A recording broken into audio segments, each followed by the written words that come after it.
And our panelist is Dr. Collins, Miss Kristina Bekenova, and Dr. Liria Sagynbekova. So they were introduced before during this day. And our moderator is Ambassador Karl-Erik Normann, and I'm going to tell you a little bit about him.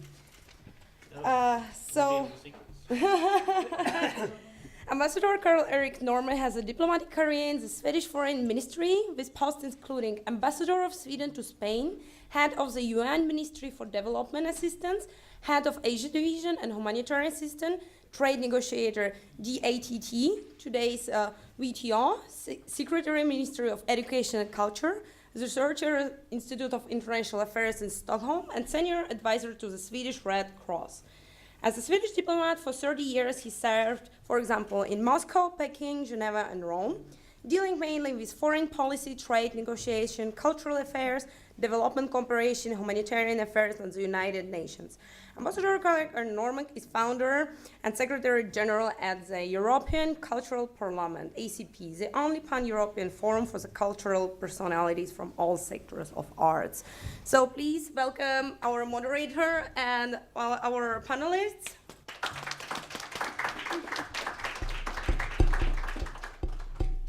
Thank you, Maria. I start by standing up. I will sit down then, I promise you.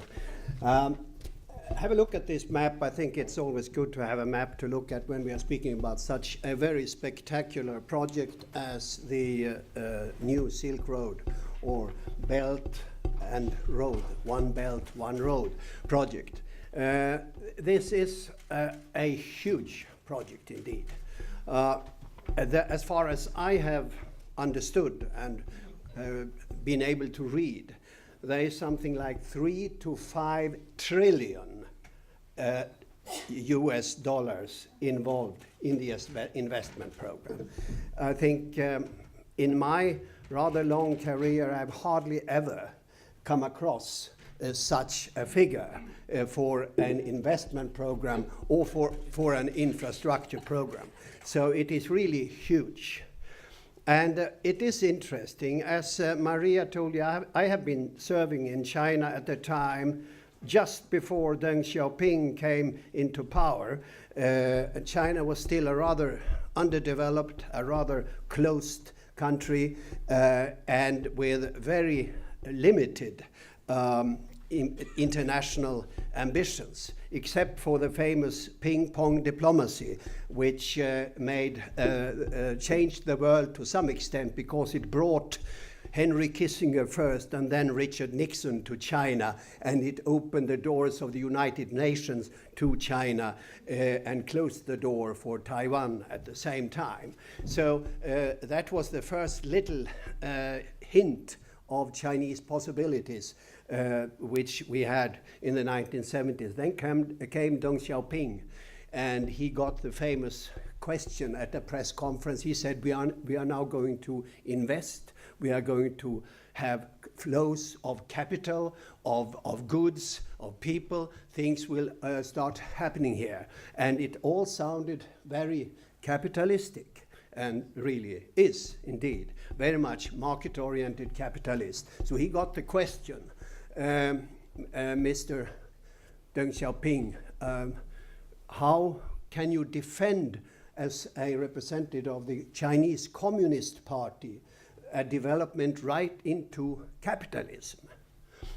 Well, he said, as you know, the Chinese Communist Party is there for the people, for the Chinese people. That is our task. If you have a cat, it doesn't matter if the cat is white or black or brown or striped or whatever. The main task of the cat is catching rat and mice. And as long as the cat can do that, the cat is okay. The same thing goes for the Chinese Communist Party. And that's always good to have in mind when trying to understand how it can be that China is now playing this very active. Some people, and I'm sure we are going to comment on this today, some people will call it a neo-colonialist role. Others saying it's a very constructive role to build bridges and railroads and so on and so forth. But it's anyway, it's a completely new role for China. I'll give you one more reference before we go into discussion on this. And that is, how many in this room are aware of a certain Chinese man called Zhang He? I thought so. Not very many. He's still rather famous, or again, very famous and popular in China. He was a seafarer in the early 15th century. And he got the task of the rather successful Ming Dynasty emperor at the time to equip a big ship and go westwards. And so he did. And this ship, ladies and gentlemen, is about 8 or 10 times bigger than any of the Christopher Columbus ships 80 years later. So that's quite spectacular.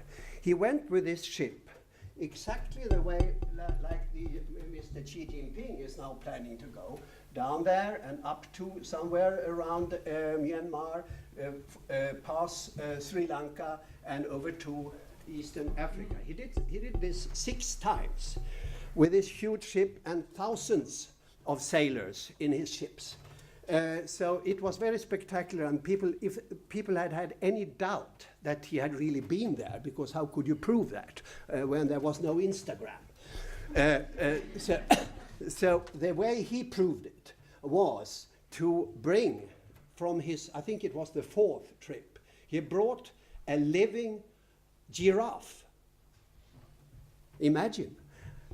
It's a rather big thing, isn't it? So he somehow he needed a big ship for that, but the giraffe arrived in Shanghai and was taken to probably one of the emperor's palaces and so on. So that was Zhang He, early 15th century.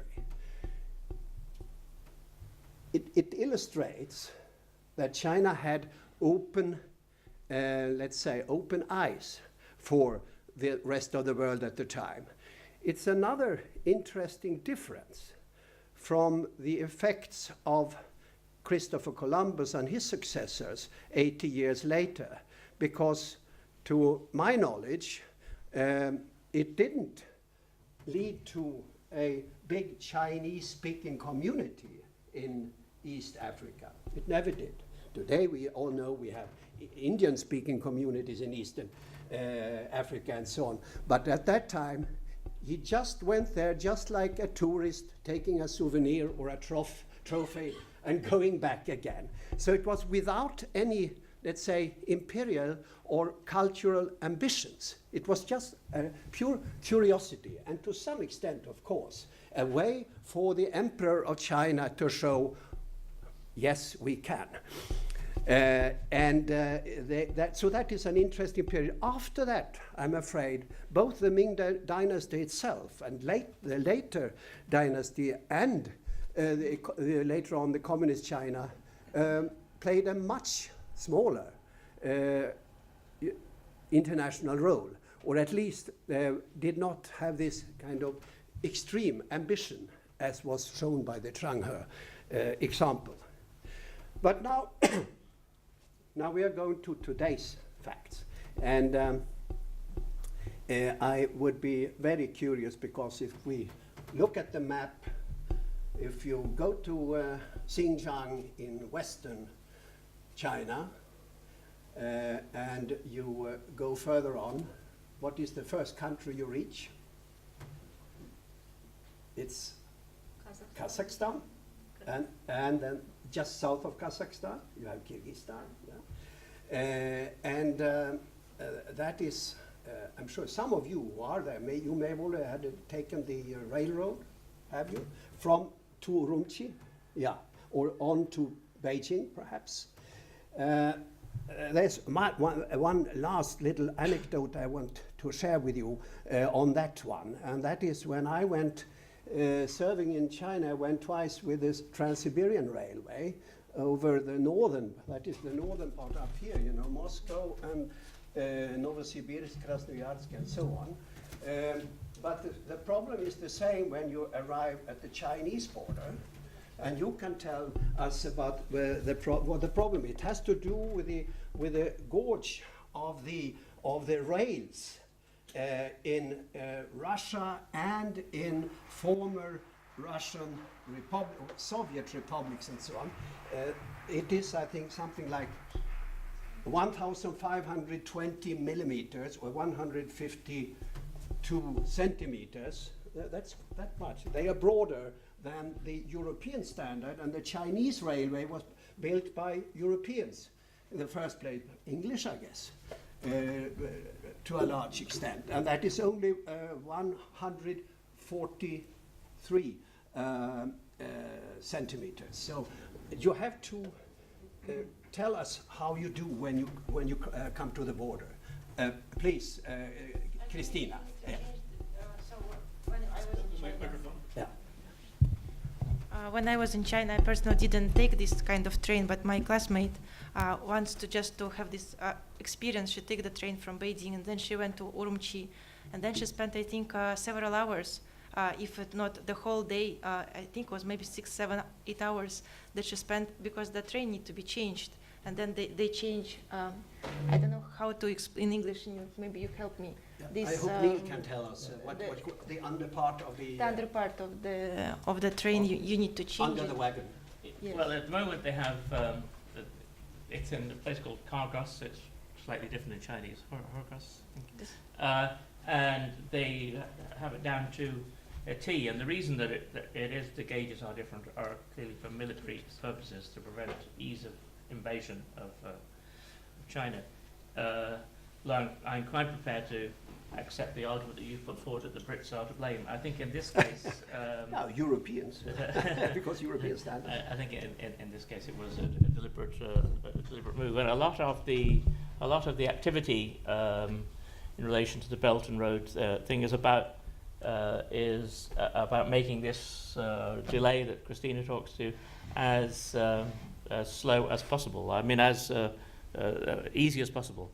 So even in the past few weeks, Kazakhstan and Russia and Belarus have come to an agreement where you'll only be stopped once for purposes of tax and all that kind of carry on. But I think I think we have that down to a very short period now, and it's harder to get through the bureaucracy at the border than it is to change the wheels on the train.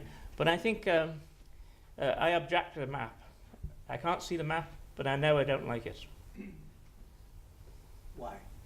Well, because when you get to the border of Kazakhstan and China, we want the train to go north and miss out our friends in the other Central Asian republics and take a northern route, possibly through Astana, although we don't want to be woken in the middle of the night. But certainly our preferred option was that they would go to the Caspian, get onto boats and go across to Baku, and that way avoid the southern route altogether. So is that contentious enough for you?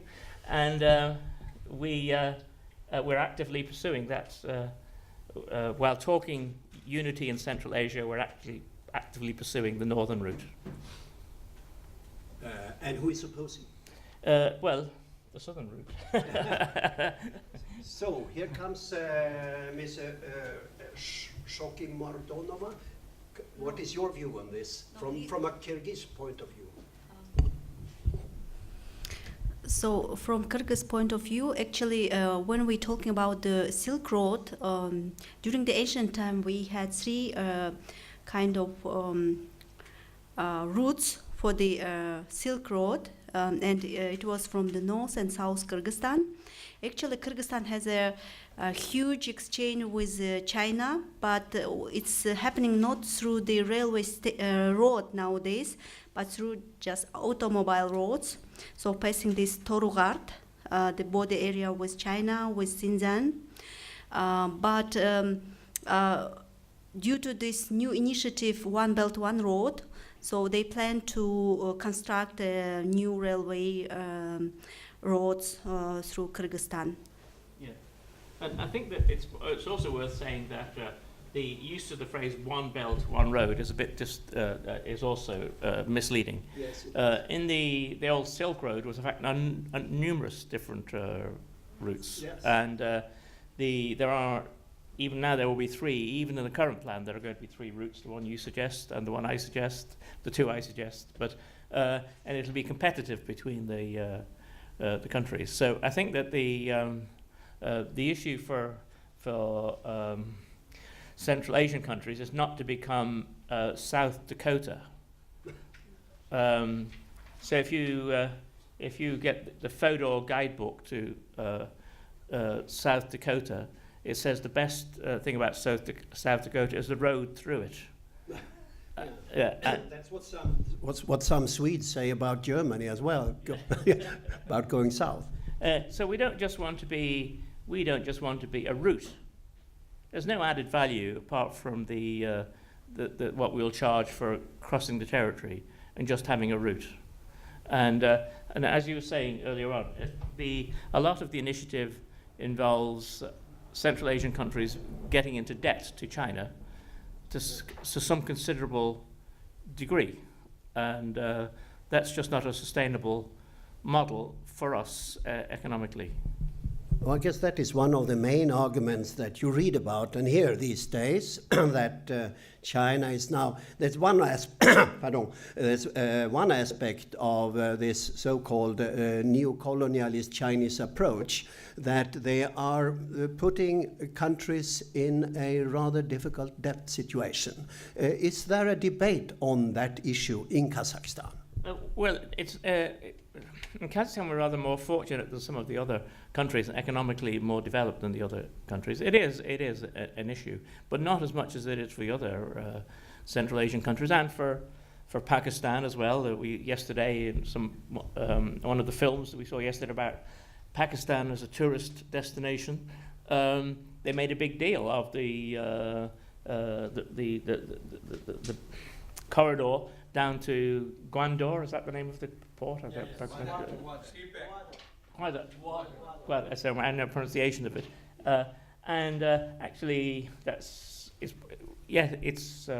military, has military implications as well as transport implications, and it might mean the loss of the control of the port for Pakistan, because Pakistan will be in this kind of debt that certain Greek ports will be in soon, I suspect also, to the Chinese, and they'll have to concede control over it. And once they concede control over it, it'll become a military base. That's my forecast. Would you agree? Yeah. In recent days, as a matter of fact, there has been critical comments both from Malaysia and from the Maldives.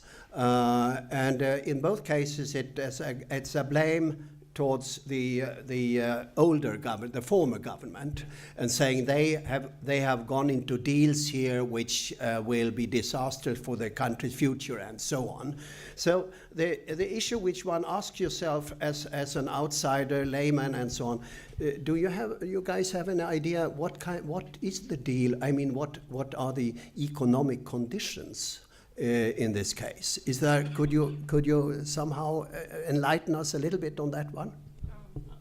Maybe not on the economic conditions. I don't know these kind of things. What is the conditions of working on the be within this one belt, one road? But I'll maybe just add some kind of information on the debates that we have in Kazakhstan. And there are, I could say, differentiate three levels of the debates. One of the level of the debates is on the level of the elite, and the level of the government, which in absolute support of this initiative and of the Chinese initiative infrastructure project, especially because in Kazakhstan we have one program, infrastructure project called Nurly Zhol, and this is all aimed to develop infrastructure in Kazakhstan. And when China came with the project on One Belt, One Road, it was absolutely supported because it was within this kind of the framework. Then you have, and the whole business community, they also support of these infrastructural projects. Then you have the level of the local population, and then and on this level you have a lot of stereotypes and a lot of fears toward China, and they say that if the Chinese companies or Chinese people come to to Kazakhstan with their project, it will increase our kind of insecurity, and we fear about that. And it will increase our dependency on China. And then you have the level of academics who also use this idea of One Belt, One Road to use opportunity to have maybe to do more research on actually what is this One Belt, One Road, how we should understand what are the challenges, what the opportunities. There are some already few conferences going on the One Belt, One Road, on the fulfillment of the concept. But it's still vague. It's only just now exists as an economic idea. But how we feel that and what will be the implications, there is still a lot of concerns. From my point of view, when you talk about One Belt, One Road, you should not only think from the economical perspective that it will be beneficial for the countries, but at the same time, you should think about the challenges that you have. If the road is going from one direction to another direction, it's kind of the ideal situation. But what if on one of the section of the road you have the conflict? What in that case should be? What, for example, let's say just example of Central Asia, you have the conflict in one of the countries, but you have the road. Is the road stopped, and how all these trains, the cars will go on through this road? So the security is very important. So in order to have the constant flow of the trains, of the cars, you should always have the security, provide security. Can all these countries on the road provide security? It's a big question. The second question, in order to make this Silk Road work, you should have the idea of import and export. So the flow of the goods that goes from China should be in a great need in other countries. What if the China, for example, suddenly will not afford to have such a big flow of the goods, or what on the other end of the road you stop having this kind of you don't have the need to buy of these products. So there are so many factors that will affect the successful implication of the One Belt, One Road, and it's not only economic opportunity, but also there are so many debates going on. Yeah, and I think that on the economic thing, since you asked about the economic thing, currently the trains going through Kazakhstan to Europe are 100% full. Coming back, both passenger and cargo. Well, now I'm thinking of cargo, not so much passenger. Yeah. But they're only 30% coming back in the other direction. Oh, so this is an unsustainable model from anybody's point of view. And another thing about the development, since you talk about the economics of it, is that one of the implications of the deals which are offered to the countries is that Chinese companies do the construction. yeah. And that goes way down. I don't know if you like in Pakistan, it's probably the same. Right down to quite junior positions. Yeah. So the boost you would get from an infrastructural development in a country which would inject money into the local economy, that's not happening. So no injection and high debt. I think that I think it's a dubious deal at the moment. Yeah, that is as many of you know, this is the same criticism you find against Chinese investments all over the world. It's the same in Africa and in Latin America, for instance. So they bring the whole crew, so to say, which is, of course, they are probably going to leave behind a good product. But all these side effects of the investment are not happening, and that is, of course, a problem. Could I ask now, how do you in Kyrgyzstan, how do you see this whole project, please? I also agree with my colleague from Kazakhstan. We have the similar discussion and debates in Kyrgyzstan. So in terms of how this project will impact in social and economic development of Kyrgyzstan, in security, also as was mentioned earlier, how it will impact to the local people, to the environment when they will build the road. So they try to find out the possible impacts before to joining to this project. So, and it's really challenging and difficult to know or forecast the future of this project and the impacts. I think since you have the map there, people are looking at the map, there's an imperative for China which is not fully understood in the debate about economics. The Chinese feel themselves to be surrounded.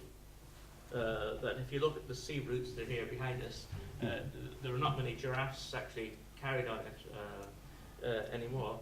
But there are lots of raw materials that China requires, and the Chinese think that if you look at the map, they all sail by friends of America, particularly the Malacca Straits and those places, Singapore and all the rest.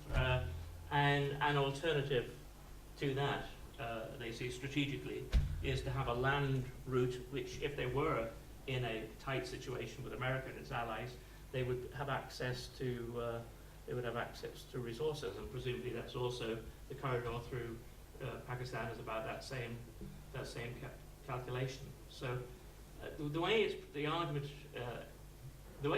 presented in China is very different than how we see it. I think I was in Ningbo recently, and I was surprised that they were presenting the former Silk Road, the one during the Han Dynasty, as if it was a one-way street, as if Europeans had just more or less invaded China. Actually, it wasn't the case. No.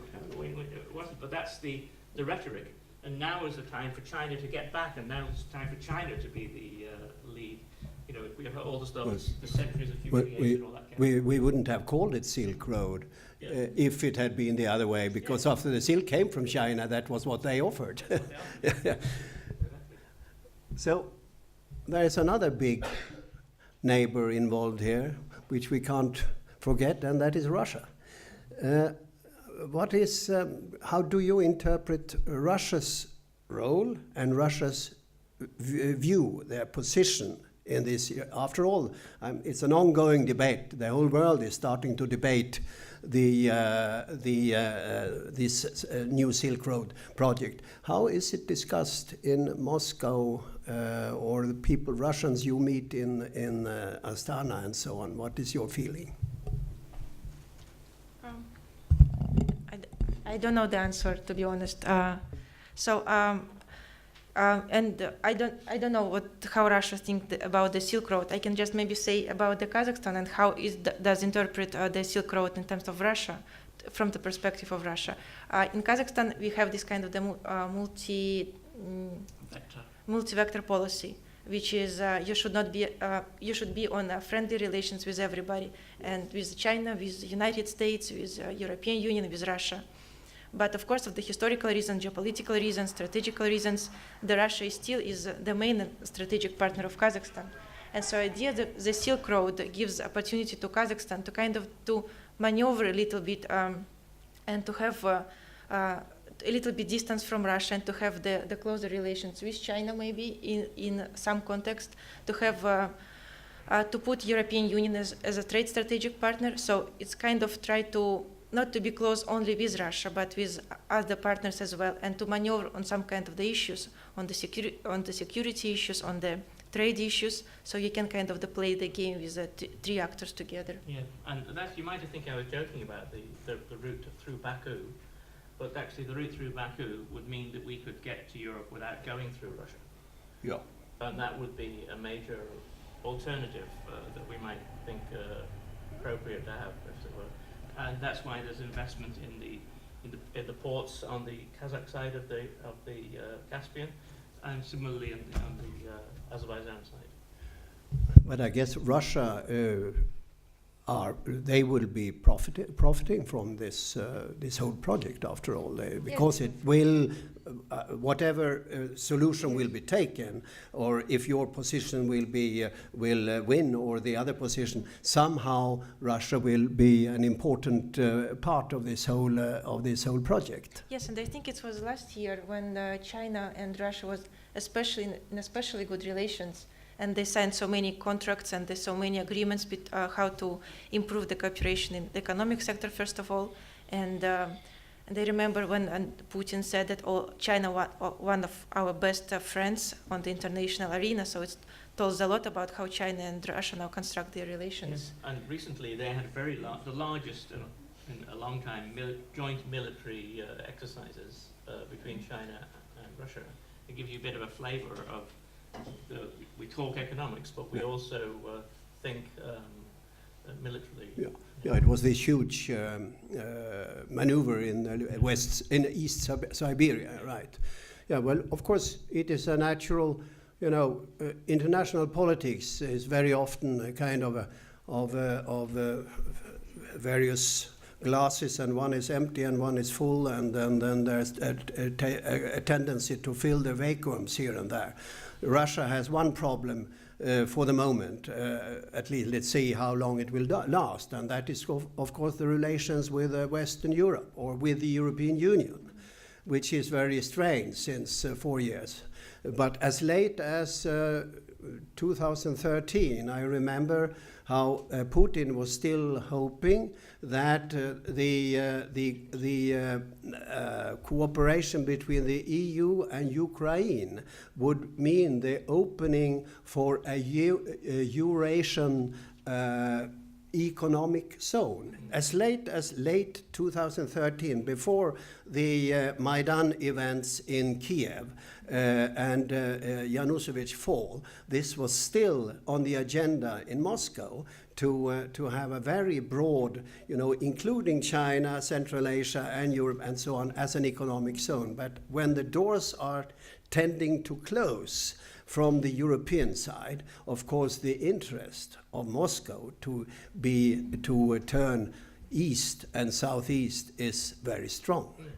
Yeah. I think the two nations you mentioned, China and Russia, they are the model that we have of them is that they're sovereign nations, which of course they are, but they also define the world in terms of civilizations. So the Chinese civilization, if you look, you mentioned the Ming dynasty earlier on, and the Han dynasty, which the Silk Road started. Yeah.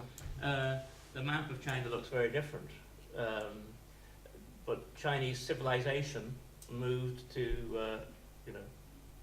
right to Xinjiang, for example. Right. And the Russians have the same idea of being not just a nation state, but a civilization. And if you live as a neighbor to them, that's not a great notion to have. And Putin, after the invasion of Crimea, made the remark that actually Kazakhstan wasn't a proper country. It had only been independent for, 25 years or something. It was a made-up country, essentially. You can imagine the reaction that got in Astana. We suddenly went into great celebrations of the 500 years of the canon and all that kind of thing. We reinvented history to show that we'd always been a nation. But part of the reason that we're interested in European things is, as exactly as Kristina said, the multi-vector policy is about having as many allies as you can, and not being as dependent on China or Russia as we could possibly be. After all, the area of Kazakhstan is as big as the whole of the European Union. Quite a lot of land. Less people, I agree, but 18 million. Yeah. Resources. Pardon? Resources. And the resources. Now, how does Kyrgyzia look at the? Well, I know you said you had the same debate as they have in Astana, more or less, but you are from my point of view, less well known as a strong natural resource country, for instance. Do you feel more dependent on this than maybe the Kazakhs would do? Of course, Kyrgyzstan is a small country in Central Asia. Yeah, exactly. And we are a mountainous country, like it's more than 90% of our territory is mountains. So actually, after the collapse of the Soviet Union, we had a big crisis because of all these relations between the Soviet Union republics were crushed. And China played an important role in the economic development of Kyrgyzstan. This exchange of goods between China and Kyrgyzstan, traders especially from Kyrgyzstan and China, was really developed at that time. And of course, China is our big and very strong neighbor. So, and also we have a really intensive relationship with Russia. Today, during my presentation, I talked about the international labor migration, that 90% of Kyrgyz labor migrants worked in Russia, and remittances play an important role in GDP of the Kyrgyzstan. So that's why this economical, political relationship between Kyrgyzstan, Russia, between Kyrgyzstan and China is important for the development of our country. So yes, from the perspective of the economic perspectives, it can be helpful, this project, but we should take into consideration other issues. And also, for example, we have labor migrants from China who try to illegally stay in Kyrgyzstan. So, and there are some debates that Chinese migrants can come to Kyrgyzstan and to Central Asia if, I mean, this project will work. And that they will stay on then, or? Yes, stay on. And they will be, of course, the some problems in the labor market of Kyrgyzstan and other Central Asian countries. And stay on and own land. Yeah. That's an issue for Kazakhstan, maybe for you also. The idea that they could just buy out great tracts of, say, agricultural land. You mean you mentioned how big Kazakhstan is, and the population is relatively small. You could see it as a major opportunity for China in terms of cereals and other, gas and all the rest of it. We could just become a storehouse for China, and Chinese would come and live, buy, and all that sort of thing. And the story about Xi Jinping. No, Deng Xiaoping. That was Deng Xiaoping. Yeah, right. Xi Jinping would say probably give the same story. They're both leaders of a party whose main aim is to stay in power. Yeah. And that's the meaning of the That's story. It. Yeah. That's it. Stay in power. Yeah. And if that means you do it in a capitalist fashion, we'll do that in the. But also, there are power issues in Central Asia, and one of the very few times in which the Kazakh government publicly had to give in and change its mind, although we imagine it's maybe underhandedly done it differently, was on land, because Kazakh people are so ambivalent, would you say, or hostile towards the notion of Chinese people owning great swathes of Kazakhstan. Owning land, owning factories, owning enterprises. And is that increasing like this? Or? Well, as Kristina said, at a popular level, yes. Yes, it is increasing, and the fears are increasing, especially after these debates on the land reform. It's the fears they increased about, and the suspicions about China. We already in the western part of Kazakhstan, where you have the oil sector, and on the Caspian Sea, there are most of the companies are Chinese companies, and most of the workers are Chinese workers, and the all local populations are, once again, they're very critical about Chinese approach to how to manage the small organizations and how to manage these kind of factories.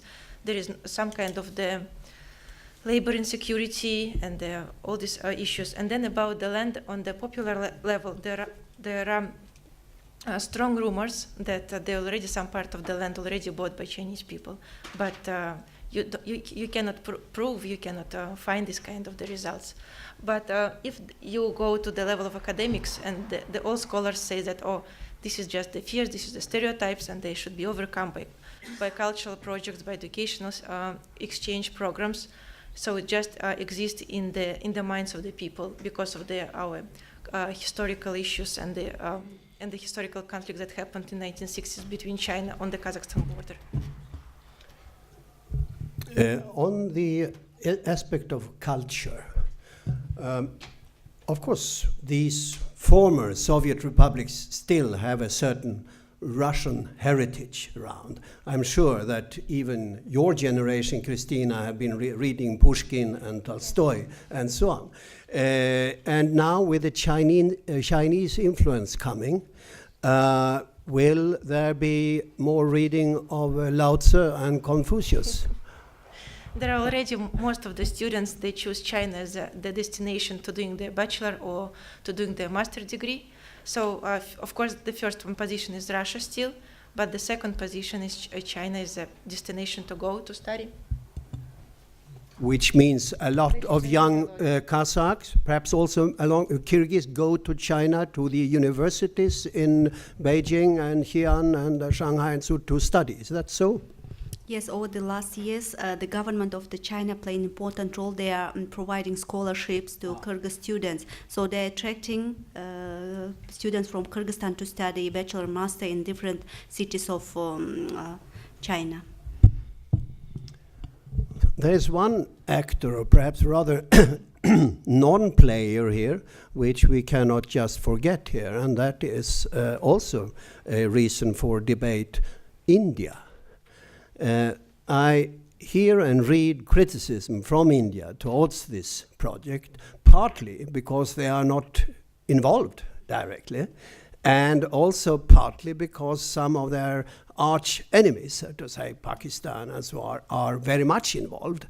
To what extent, because you mentioned Kazakhstan wants to be friend with everybody and India is not a nobody, how would you in Astana or Almaty and so, how would you discuss India and the absence of India in this huge project? No, we have in Kazakhstan, we have a strong cooperation with India in uranium sector. And there is also, of course, the trade sector is very important.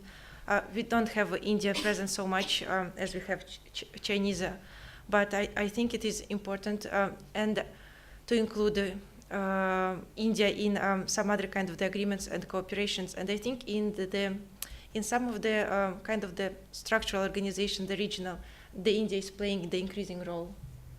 I think it is in the status in Eurasian.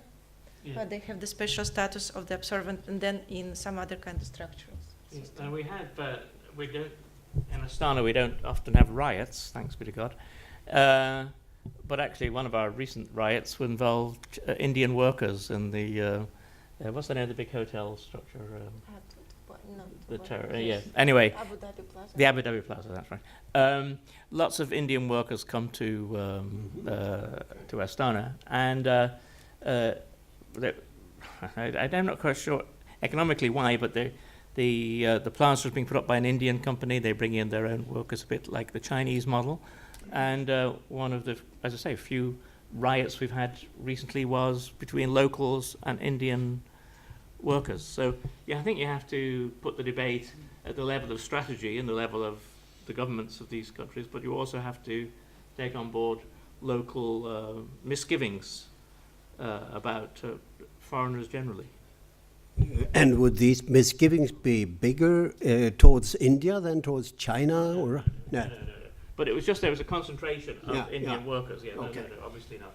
But I think for us, in Kazakhstan, the part of China which is closest to us is Xinjiang, and lots of Kazakhs live there, and the position of the ethnic Kazakh community in that part of China is very worrisome, and they're they're being politically re-educated. Is that the correct phrase? I'm afraid so. Yeah. That's what they are doing with, at least with the Muslim minorities in Urumqi and perhaps with the Kazakhs. Yeah. So this week, a couple of weeks ago, we stood up to China by saying someone was not guilty of she'd gone from one of these camps and she was ethnically Kazakh, etc. I see that yesterday we refused to give her political asylum.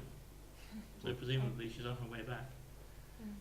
But those, from a Chinese perspective, the Belt and Road Initiative goes through their least stable, least politically predictable part of China, and I think they may believe that increasing the level of the Han population and then material well-being, increasing the material well-being, will change the political perspective of those populations, and that's maybe it will. But I think in the short term, that's a very unstable part of the world. But it's of course a classic strategy to put your, let's say, the main population there and increase the living standard and so on. But you mentioned the security aspect for this enormous distances we are speaking. I guess 2,000 years ago, with the first Silk Road, those who were walking or riding that particular road, they might be fearing perhaps a robbery here and there. Today, the trains or trucks and so on might be fearing terrorist attacks or simply modern robbing. Is that a theme for discussion now in the involved countries? Well,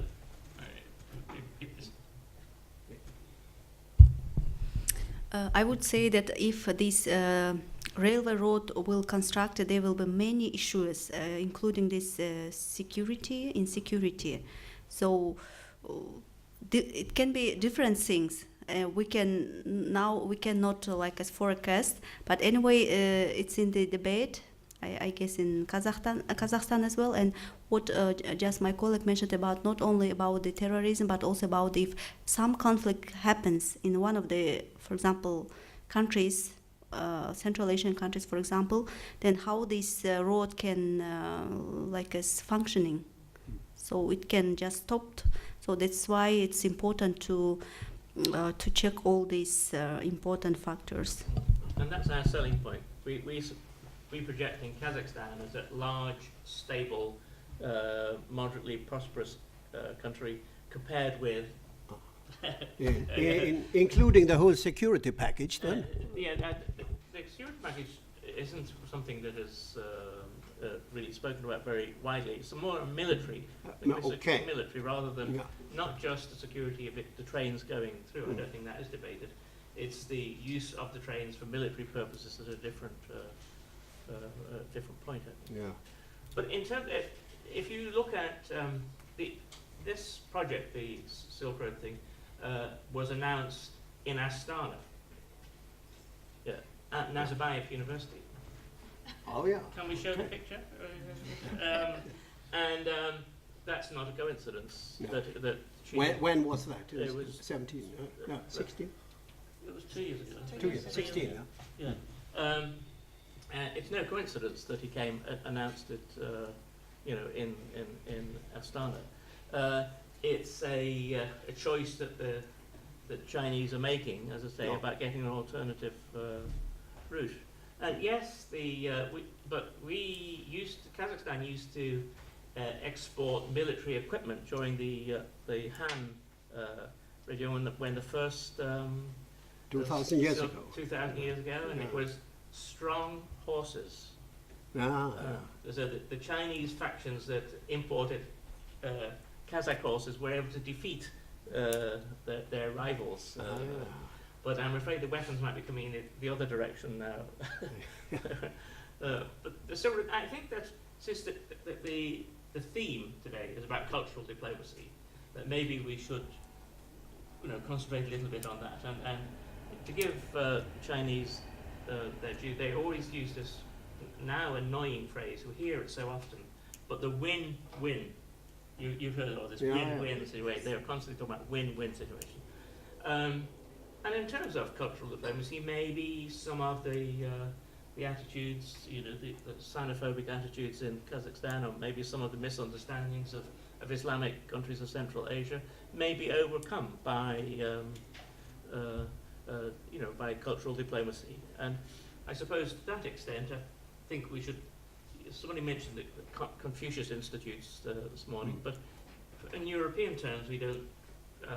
We take a rather more liberal view of cultural diplomacy, and we look at the Confucius Institutes as being an instrument for propaganda. But we can learn from each other in this respect, and I think the whole area of cultural diplomacy is something that needs to be looked at, and it might mitigate against, as Kristina says, popular attitudes to China or popular misunderstandings of Central Asia in China. So I think since we're looking at Yeah. a group of people interested in cultural diplomacy, there's the Yeah. potential. Yeah, meaning working together with such a huge project brings people closer to each other and means a piece of practical cultural diplomacy. We're not even just that. The learning Chinese, lots of Right. learning Chinese, learning English and European languages, going on scholarships to Chinese universities. When I was in Cork, I was in charge of sending Irish students to China. We had relationships in Shanghai and South China Normal, that's in Guangzhou, I think, well, various places. And it was a way in which young European people were able to learn more about China. And I think, yes, scholarships and exchanges and cultural exchanges, etc., would be one way of doing that. And I think increasingly, when you said there's a big country we've left out, we haven't mentioned the United States. But A little bit further away, but Yeah. they are everywhere on the other in hand. terms of culture, but in terms of cultural diplomacy, they are a big player in China as elsewhere. And Europe needs to get its act together and present a European alternative to this. Yes, I think what you mentioned here before lunch was very striking. I have a background in international universal expositions, so I was rather shocked to hear when you said that the European pavilions were spread around and there was hardly any way of seeing that there is anything like European Union, which is, I think that's quite bad cultural diplomacy, if you allow. But Mr. Valiev here before lunch, he referred to a new atmosphere in the Central Asian region, and I think he did refer to this in connection with the Silk Road. Would you say that the Silk Road is contributing to a new atmosphere, probably positively meant? An atmosphere of more cooperation and opener eyes and ears towards outside and towards neighbors and so on. Is that going too far, or is it are we at the beginning of such a process? I think we are just at the beginning of this process, and I hope that this Silk Road not only opens eyes of Central Asian republics to the outside world, to the China, to Russia, to European countries, but also to each other within Central Asian region. We already have so many we define Central Asia region as the region as a whole, and we don't actually expect that there are so many the conflicts and that exist within Central Asia. There are so many misunderstandings, political, cultural. And I hope that through this Silk Road project and the Central Asian countries will work together on the project, they will become closer to themselves first of all. Yeah. I think we have now done the hour, and if you don't wish to make one minute addition to what you wish to say as a general remark to the importance of the new Silk Road project, you have. Shortly, I would like to say that this project should be a win-win to all the partners, not just to China or Russia, but even to all partners, small countries of Central Asia. And of course, it can have a positive cultural diplomacy in terms of cultural exchange, exchange of skills, information, and of course also in the terms of economic impacts. It can have a positive economic impacts. So, but this project should be carefully, we should do this assessment in all terms before joining this project. But it should have a good, positive cultural diplomacy in terms of exchange in culture. Thank you, Kristina. I think that first of all we should understand what is One Belt, One Road project, what it is about, because there are still so many discussions and debates, and it's only about how positive it is. And if you read the Chinese scholars, how they define One Belt, One Road, and of course they say, oh, this is just a great benefit every country will get from this project. But we should ask the questions. We should be a little bit critical about that. And we should think about the condition that China will ask from each country about involving one or that country to that project. So just maybe to think about and to ask the questions what we can get and what we probably lose in this cooperation, in this project. We should be positive, of course, but at the same time, we should ask the questions. And we also should think about the maybe historical parallels or maybe historical analogies that happens in the past when you have, for example, the same root system, like the most famous case of Timbuktu. It was in Africa, but it was very prosperous because of all these routes coming and going through Timbuktu. But then suddenly, when the system, regional, and the local problems arise, the Timbuktu just disappear. So we should think about this kind of the parallel. What can bring this One Belt, One Road project? Yeah, and I think that unless I'm in favor of all the cultural things that you say. But unless it brings added economic value, you're not going to be able to sell those things. And at the moment, it's not clear what having a train running through your territory brings to you, which I referred to earlier as the South Dakota issue. And if we don't get over that, it's not going to be a success. And I think from a European point of view also, I think Chinese tactics appear to be dividing Europe. They're buying up this Greek docklands. They're meeting separately with East European member states, etc. Europe is going to be hostile to this venture if it appears that it is hostile to Europe. So in big geopolitical terms, this will only succeed if, as well as at a personal level, it's win-win.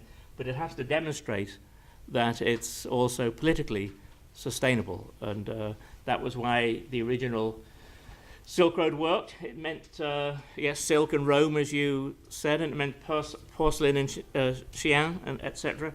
That's the parallel that we wanted. The old Silk Road started off, yes, as a political venture, but it ended up sustaining itself as a part of a market economy between the East and the West. And that's the parallel that we need to see, I think. Thank you very much.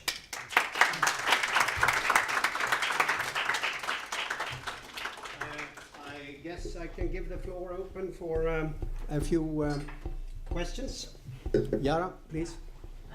Thank you very much. It was really interesting to look at the Silk Road from the economic background. However, I have different things I noticed we were talking. Yes, the Silk Road, it looks a little bit different from the ancient Silk Road that is more based on trade and culture. The fear, I think, one of the fears that we need to think of here is what other plans this road is disrupting? What are the military bases of other forces that can be disrupted in here, as example? What are the interests of the US, of Europe in the region of Central Asia? And I am not from Central Asia, I'm not from Europe. That's why for me, I'm more neutral when I hear China or Russia. And for me, as well as a Syrian, actually, I feel more safe that the world has a little bit more powers than Donald Trump.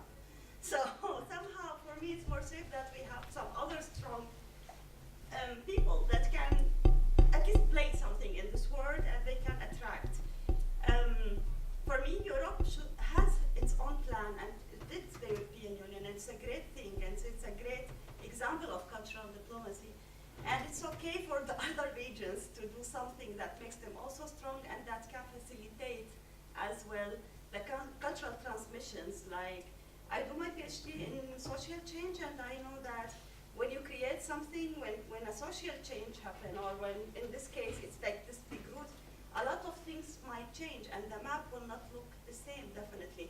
And here, I might ask you, how can you see this in terms of cultural diplomacy, in terms of building understanding, in changing propaganda into cultural diplomacy communication?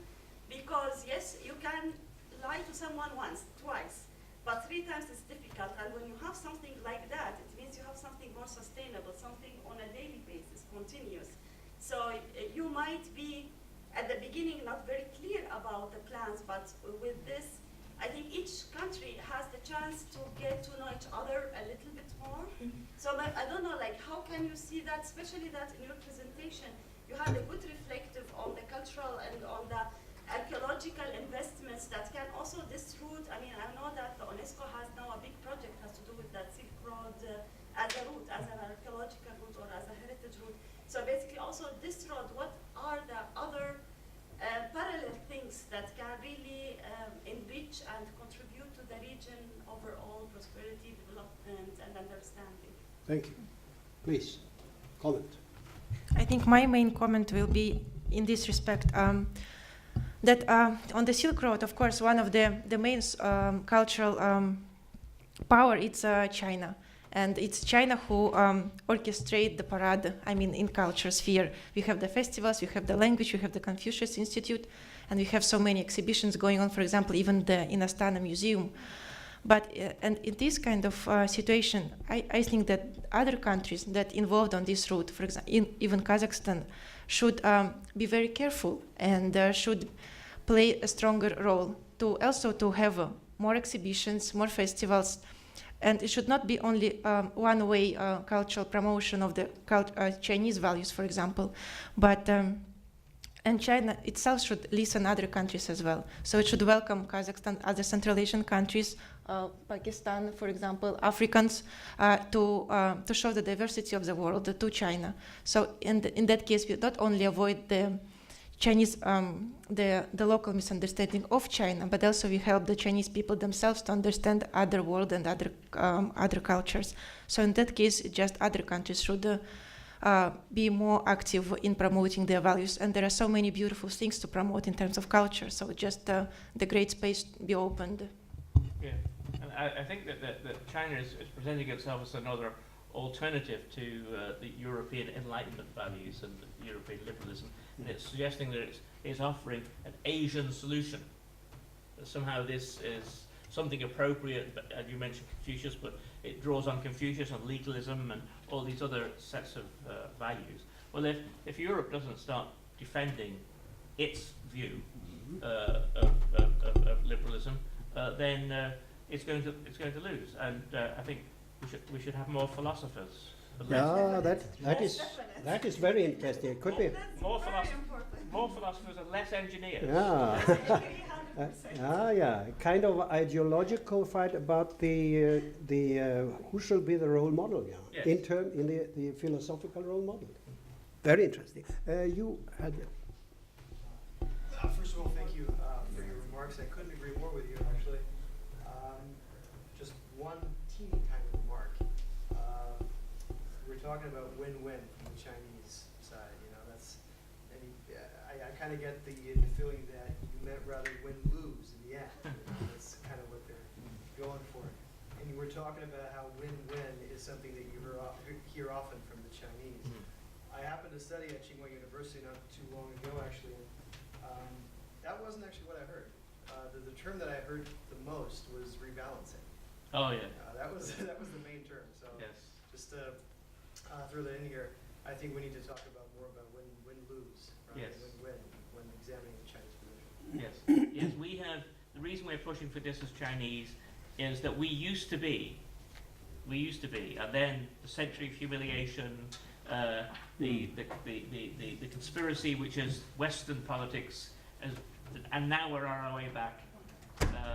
It's an assertive view of Chinese values. Yes. And we're going back to our proper place in the world. That would be the way it's presented. The Middle Empire, Zhongguo. Yeah. No, absolutely. Yes, it's not called the Middle Empire. As I say, this morning, the Chinese obviously don't do geography because clearly Ireland isn't the centre of the world on every map, you see. But apparently the Chinese want to move China into the middle, to put Ireland on the edge. I can't understand that at all. Thank you. Yes, please, lady. Yes. Hello, I'm Consuelo. I'm from Chile. And my question will go regarding if this will impact Latin America maybe in a negative way, because like all this shift in trade is coming here. Are we going to be maybe forgotten or not? Maybe we can use it in the future in some way. what opinions or what ideas we have about that? Well, I was very interested. Well, Kristina and I didn't get a chance this morning because we were only given a 2-hour slot to present our research. But one of the things we've been looking at has been how health is being used as a cultural diplomacy thing. So health diplomacy, and I noticed this week that the Chinese have sent a hospital ship to Latin America, Venezuela. It's a sign of how they, not forgetting about. They're not forgetting about. They are very present, aren't they? Both in Chile and in Peru and Ecuador. They are. It's a strong Chinese presence already. Yeah. Yes, big trade. We share Yes. lots trade with China. And also investment, infrastructure. You have it all there. So I guess they are already taking care of that, kind of. That's good to know that. Thank you. Next, yes, please. So you mentioned, I think, the kind of idea of the Middle Kingdom and so, and you know how the Chinese felt in here, so to say, as superior to the other ones that were around them, and so to say the others were barbarians and the Chinese were the not barbarians, so to say. And do you think that with the revival of this idea of Chinese greatness, and now that they have passed a century of humiliation, there's also a revival of this idea of the Chinese Empire, and how this would be connected to the whole Silk Road? Well, if you go, you mentioned the mega events, and you said we were a bit critical in China. But if you go to the site of the Olympic Games, remember? Yes. And they've now got a model China's city there, and all the smaller ethnic groups. When I say smaller now, we're talking millions of people. Smaller is all a relative thing. They're presented exotically, in colourful clothes and all the rest of it. And the Han, not that they have a separate thing, are in suits and whatever. They are the modern. And if you like, within China itself, that debate is going on about what is the modern, and it's reasserting, I think, that notion that real culture is Han culture, and that you can be sympathetic towards and understand and etc. You can allow them to sing their ethnic songs at the opening of the Olympic Games and all of that, but the underlying thing is that Han are the future. I can recommend to you a book by the French politician, etc., Jacques Attali, who wrote some 8 years ago a book, A Short History of the Future. And he shows the Chinese Empire some 5,000 years ago. He goes through the Indian empires, the Persian, the Babylonian, the Egypt, the Greek, the Romans, various aspects of West European world dominance, let's say, center of the world thinking, over to early 20th century to New York, now somewhere around California, and guess where it will be in 10 or 20 years. That was his prophecy 10 years ago. I think it's still rather valid. Moving the whole, around the whole world in some 5,000 years. Yeah, it's certainly a Chinese view. And how, I also asked how it would affect, so to say, the whole One Belt, One Road policy if this kind of revival, as you said, is kind of happening. Well, in cultural terms, it's a way of spreading the mainstream Chinese culture, basically. It's not, as you said, it should be, and as Kristina said, it should be a two-way process, but we don't see too much of that. But then, China's a great big country. The other countries are very small. When you had this inauguration meeting in Astana, you said 2 years ago, did anybody say then, when will it be ready? Okay, everybody will say, well, it's a process going on, and so when will most of it be materialized? Well, already trains are moving backwards and forwards between Poland and China, and Southern Europe and China. I mean, in some senses, it's already a reality. Yeah. So it's not. It's just the extent of it. I mean, The extent of it and all the various. we're yeah. talking about the land route thing. Yeah. The sea thing is somewhat different. But in terms of, it's a matter of upgrading infrastructure which is already there. And as Kristina said, in Kazakhstan terms, infrastructure that we were already investing in. Yeah, a final question. Then I guess, Mark, we have to break. Yeah. Yeah, I have a question in terms of sort of nation branding. So you, and in the discussion you talked, you brought up sort of positive aspects for the One Belt, One Road project, and also negative aspects. And I'm kind of wondering, how is China sort of presenting this project to other nations, especially in Central Asia, like about the benefits of this project, and how is it trying to sort of brand its nation and present itself to the world through this project? The articles I read by Chinese scholars, it was on my last year of master degree, and that one, when the Silk Road, this was popular and just the debates was arising. And there were a couple of articles saying that, first of all, that China give economic development. Nobody except China care about economic development of the neighborhood.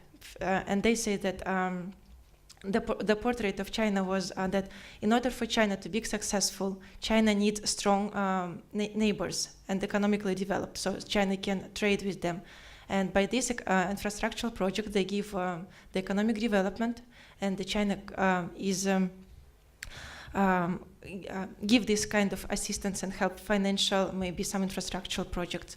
And also there is some kind of another aspect when, for example, if European Union or United States, Western kind of powers come to the countries, they first of all think about the human rights or the democracy, the accountability things. But China, when it comes with its own investment, doesn't care about this kind of much things. So for Central Asian countries, it was one of the benefits. In African context, it was one of the benefits as well. And in Latin America was one of the benefits. So I think it's, first of all, how China portrayed that it's ready to give the investments if the country needs, but then it's also in interest of the states, of the authoritarian states, who want to have this kind of help without kind of accountability. Well, and I think you used the term brand. I mean, that whole literature about nation branding and all of that kind of thing. A brand is always in relative to somebody else. I have an Apple down there because I'm a sophisticated computer type person. You've probably got a small PC. That's the kind of thing. There's some kind of logo on my shirt. There's some kind of logo on your shirt. And the brand that they put forward is a non-interfering brand, as Kristina says. It's a brand which respects your sovereignty, respects your values. This is what our brand does. Unlike the other brand, who they try to push you towards human rights or voting behavior or whatever, they're trying to. So our brand is neutral on that. We respect your rights and as you respect ours. That's the brand, I think. okay, thank you so much.